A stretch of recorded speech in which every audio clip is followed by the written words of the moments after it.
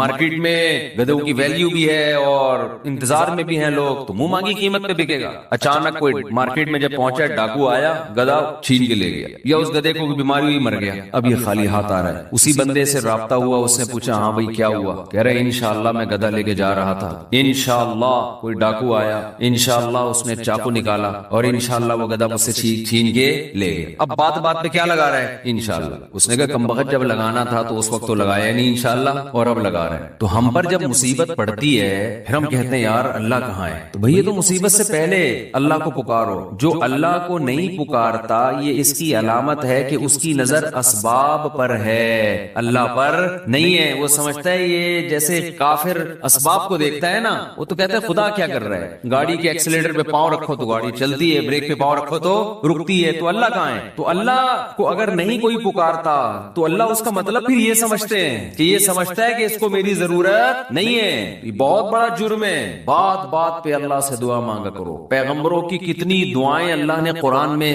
نقل کی ہیں. بات پہ دعائیں مانگتے تھے، بات پہ دعائیں یاد کریں. دعائیں ایک کتاب آتی ہے مناجات مقبولہ، یہ نام نوٹ کر لیں. کیا نام ہے اس کا؟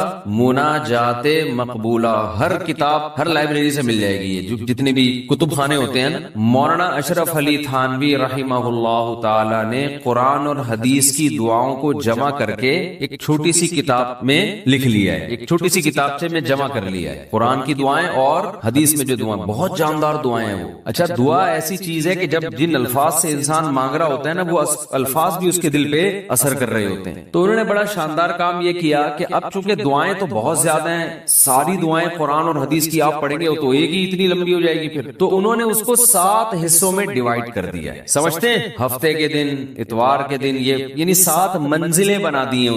اس کا ترجمہ بھی ملتا ہے، یعنی وہ دعائیں عربی میں اور نیچے اس کا ترجمہ. آپ بے شک عربی نہ پڑھے، ترجمہ پڑھ لیں. وہ روزانہ کا معمول بنائیں. اس سے کیا ہوگا؟ آپ کو قرآن و سنت کی دعائیں یاد ہونا شروع ہو جائیں گی. وہ ایسی جاندار دعائیں، ایسی جاندار، ان دعاؤں میں آپ کو لطف آنا شروع ہو جائے گا. چسکا لگ جائے گا. کیسی کیسی دعائیں دیکھو, ایک پڑھ کے سناتا ہوں. اللہم اقسم لنا من خشیتک ما تحول به بیننا وبین معصیتک. اے اللہ ہمیں اتنا اپنا خوف دے دے, ہمارے دل میں اپنا اتنا خوف ڈال دے کہ وہ خوف ہمارے اور تیری نافرمانی کے درمیان آڑ بن جائے. سمجھ میں آ رہی ہے بات؟ زیادہ خوف نہیں چاہیے. زیادہ خوف پیدا ہو گیا تو زندگی کا مزہ کرکرا ہو جائے گا. جب آپ کے دل میں کسی چیز کا خوف مسلط ہو جاتا ہے تو لذتوں سے محروم ہو جاتے ہو آپ. دیکھو بچوں کے دلوں میں امتحان کا خوف ہوتا ہے نا, نہ کھا رہے ہیں نہ پی رہے ہیں. کراچی میں تو ایسا کوئی سیٹ اپ نہیں ہے, کوئی خوف ووف نہیں ہوتا. پنجاب میں دیکھا ہے ہم نے, بچوں کے پیپر ہونے والے, ایگزام ہونے والا ہے, دماغ پہ مسلط کر لیتے ہیں. زیادہ مسلط کریں گے تو پھر پڑھائی بھی نہیں ہوتی ان سے, ہاتھ پاؤں کانپنے لگتے ہیں. کراچی میں اللہ کا فضل ہے, یہ ٹینشن کراچی میں جتنی بھی حکومتیں رہی ہیں اب تک کی رپورٹ کے مطابق انہوں نے یہ بڑا فائدہ پورے سندھ میں الحمدللہ. یہ سندھ گورنمنٹ جب جتنی بھی رہی ہے اب تک, چاہے کسی کی بھی ہو, تو یہ الحمدللہ انہوں نے فیسلٹی دی ہے کہ کراچی کی عوام کو پڑھائی لکھائی سے الحمدللہ بالکل فارغ کر دی ہے. لڑکوں میں پڑھنے کا رواج ہے ہی نہیں. کچھ دن پہلے میں آ رہا تھا سفر پہ, تو کراچی کا ایک لڑکا وہاں پڑھنے گیا ہوا تھا اسلام آباد, ایبٹ آباد میں کیڈٹ کالج, کیڈٹ کالج میں پڑھ رہا تھا. تو میں نے کہا کراچی میں, نارتھ کراچی میں کہیں رہتا تھا یا ناظم آباد میں, وہاں گیا ہوا. اس نے کہا بھائی ہمارے ابا اما نے اچھا فیصلہ کیا, مجھے وہاں ایڈمیشن کرا دیا, میں پڑھ لیتا ہوں, چھٹیوں میں گھر آ جاتا ہوں. تو وہ بتا رہا تھا کہ یہ کراچی میں, وہ مجھے کہہ رہا تھا کہ ہم حیران ہوتے ہیں کراچی میں جہاں تو وہاں کوئی ہے ہی نہیں, پڑھائی لکھائی کی بات ہی نہیں. کہہ رہے یہاں ہو تو ہر آدمی, میں نے دیکھا ہے پنجاب میں ہر بچہ پڑھائی کی بات کر رہا ہے, سب پڑھائی میں آگے نکلنے کی کوشش کر رہے ہیں, کچھ بزنس میں آگے جانے کی کوشش کر رہے ہیں. یہاں آؤ تو پڑھے ہوئے. کراچی میں الحمدللہ پڑھے ہوئے لڑکے پوری پوری رات کرکٹ کھیل رہے ہیں, اور ہم نے بھی بیان کر کے اپریشیٹ کر دیا. وہ کہہ رہے ہیں ٹھپا لگے اب تو اور کھیلو. ہم نے تو اس لیے خوشی کا اظہار کیا تھا کہ چلو روزہ تو رکھ رہے ہیں نا, یہ مطلب تھوڑی تھا کہ کچھ بھی نہیں کرو. تو یہاں الحمدللہ یہ سہولت ہے کہ یہاں آپ پڑھنے کے علاوہ دنیا کا ہر کام کر سکتے ہیں کراچی میں, اور پڑھے بغیر آپ کو ڈگریاں مل جاتی ہیں. وہ الگ بات ہے, اپنا بھی بیڑا غرق اور قوم کا بھی بیڑا غرق ہوتا ہے. نہ خود کچھ آتا ہے, نہ ترقی تھوڑی کر سکتا ہے آدمی فالتو ڈگریاں لے کے, وہ پکڑا جاتا ہے کہیں نہ کہیں. ایک ہمارے مشہور ڈاکٹر تھے جو بڑے اچھے ڈاکٹر تھے, کیا ہیں ڈاکٹر, جب ان کی جعلی ڈگریاں پکڑی گئی, لوگوں نے کہا یار ڈگری کو چھوڑو, بندہ میں قابلیت ہے. تو وہ تھوڑے دنوں میں قابلیت کبھی ایسی کی تیسی ہو گئی. جو اندر سے ہوتا ہے نا تھوڑے دنوں میں آدمی وہ آ جاتا ہے, آپ چھپا نہیں سکتے زیادہ عرصہ. تو جعلی ڈگریاں جعلی ہی ہوتی ہیں, پکڑا جاتا ہے آدمی. تو میں یہ بتا رہا تھا کہ قرآن کیا کہتا ہے, حدیث کیا کہتی ہے, نبی نے دعا سکھائی کہ اے اللہ اتنا خوف, زیادہ خوف مسلط ہو گیا تو پڑھائی سے بھی گئے, نیند سے بھی گئے, کھانے سے بھی گئے. تو اللہ کا بھی اگر زیادہ خوف پیدا ہو گیا صحت بھی خراب ہوگی. بعض لوگوں کے دل میں جہنم کی آگ کا بہت خوف مسلط ہو جاتا ہے, وہ عبادت سے بھی جاتے ہیں, پھر وہ لائف کو جتنا انجوائے کرنا چاہیے جو شریعت نے اجازت دی اتنا بھی نہیں کر پاتے. تو اس لیے ہمارے نبی نے دعا سکھائی, اللہم اقسم لنا من خشیتک ما تحول به بیننا وبین معصیتک. یہ میں مناجات مقبولہ کی دعاؤں کا ایک تھوڑا سا تعارف پیش کر رہا ہوں آپ کے سامنے. اللہ تعالیٰ نے دو طرح کے لوگوں کا تذکرہ کیا کہ کچھ منیب لوگ جو اللہ سے ڈرنے والے ہیں, اور کچھ وہ لوگ جو منیب نہیں ہیں, جو اللہ کی طرف توجہ نہیں کرتے. اور دونوں واقعات میں جو چیز قدر مشترک ہے وہ یہ ہے کہ دونوں کو اللہ نے دنیاوی نعمتوں سے بہت نوازا تھا.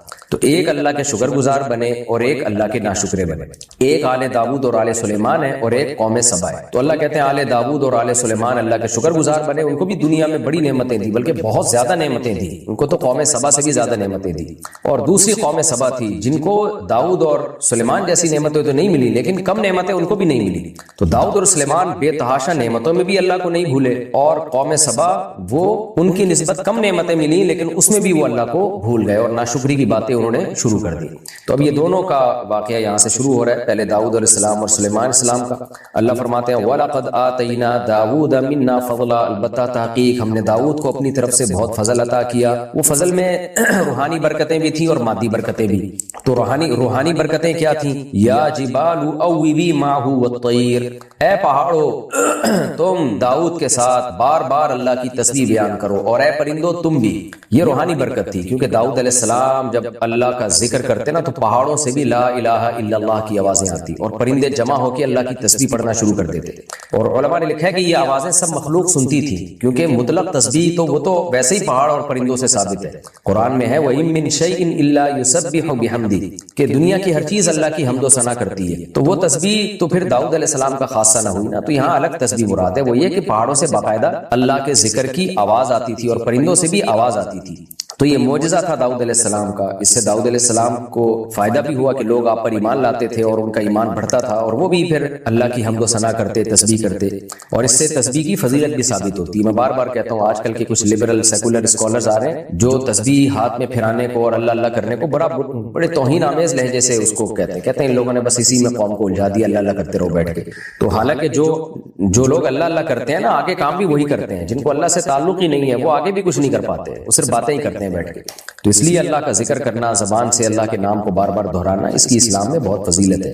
آگے اللہ نے جو مادی برکتیں عطا فرمائی ان کا تذکرہ ہے. وَأَلَنَّا لَهُ الْحَدِيدَ, فرمایا ہم نے لوہے کو ان کے لیے پگھلا دیا تھا. لوہا پگھلا دیا, لوہا ان کے ہاتھ میں نرم ہو جاتا تھا, جہاں چاہے اس کو موڑ لیا کرتے تھے. کیوں پگھلا دیا؟ اس وجہ سے کہ انعمل سابغات, اس لوہے سے اب آپ اپنے ڈیفنس کو, اپنے دفاع کو مضبوط کریں گے. آپ ایک بہت پاورفل ایک اسٹیٹ بنائیں گے جس کے پاس ایک مضبوط آرمی ہوگی, اور اس کے پاس ایک بہت زبردست اسلحہ ہوگا, اور اس کے پاس اپنے ڈیفنس کا انتظام بھی ہوگا, تاکہ آپ پوری دنیا میں اللہ کے نظام کو نافذ کر سکیں, لڑائی میں آپ کو شکست نہ ہو.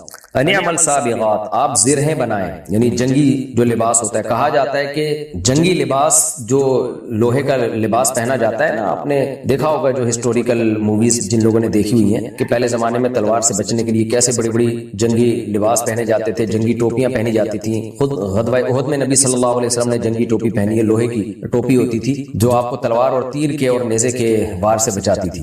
تو کہا جاتا ہے کہ اس کے بانی داؤد علیہ السلام. تو بڑی بڑی زرہیں بنائیں, وقدر فی السرد, اور جوڑنے میں ایک اندازہ سے کام لیں آپ, یعنی ایک مینجمنٹ کے تحت جوڑیں. دیکھیں کچھ چیزیں ایسی ہوتی ہیں جو واقعہ کا بظاہر اہم پہلو نہیں ہوتی, لیکن اللہ اس کو ہائی لائٹ کرتا ہے, اس میں کوئی نہ کوئی بڑا سبق چھپا ہوا ہوتا ہے. اتنا کہہ دینا کافی تھا کہ آپ زرہیں بنائیں. ظاہر ہے جب ہم زرہیں بنائیں گے